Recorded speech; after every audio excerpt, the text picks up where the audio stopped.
नदी किनारे एक छोटा सा गांव था। गांव में रहने वाले लोगों ने नदी पर करने के लिए उस पर एक पुल बनाया हुआ था, लेकिन वह पुल इतना संकरा था कि एक बार में केवल एक ही व्यक्ति उसे पार कर सकता था। एक दिन की बात है, एक बकरी नदी पर बने उस पुल को पार कर रही थी। पुल पर चलते चलते उसने देखा कि एक दूसरी बकरी उसी पुल पर विपरीत दिशा से आ रही है। कुछ ही देर में दोनों पुल के बीचों बीच पहुंच गईं।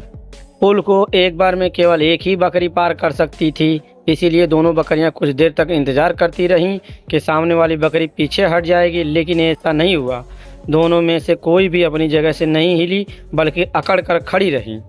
तब एक बकरी दूसरी बकरी से बोली, तुम मुझे जाने का रास्ता दो, क्योंकि मैं तुमसे बड़ी हूँ। इस बात पर दूसरी बकरी हंस पड़ी और बोली, होगी तुम मुझसे बड़ी, लेकिन मैं तुमसे कहीं ज़्यादा ताकतवर हूँ। मैं तुमसे जल्दी ये पुल पार कर लूँगी, इसलिए तुम मुझे रास्ता दो। पहली बकरी बोली, मैं तुमसे बड़ी भी हूँ और ताकतवर भी, इसलिए हट जाओ।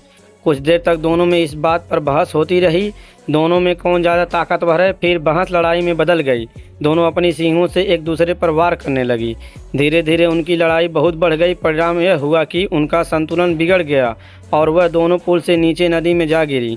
नीचे नदी की तेज धार उनको बहा ले गई और अंततः दोनों मर गईं। कुछ देर बाद दो और बकरियां विपरीत दिशा से उस पुल पर चलते हुए आई और बहस करने लगीं कि कौन पीछे हटेगी और कौन दूसरे को रास्ता देगी।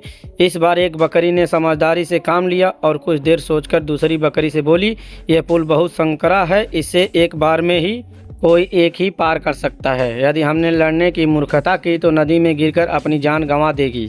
इसीलिए ऐसा करते हैं कि मैं पुल पर लेट जाती हूँ, तुम मुझे नाक लांघ कर दूसरी ओर चले जाना। दूसरी बकरी को भी यह बात समझदारी भरी लगी। उसने पहली बकरी की बात मान ली। पहली बकरी पुल पर लेट गई और दूसरी बकरी उसे लांघ कर दूसरी ओर चली गई। इस तरह दोनों में पुल पार कर लिया। सीख, गुस्सा और अहंकार बर्बादी की ओर ले जाता है, वही समझदारी से काम लेने पर हर समस्या का समाधान निकल आता है। आपको हमारी कहानी कैसी लगी? उम्मीद करता हूँ अच्छा लगा होगा।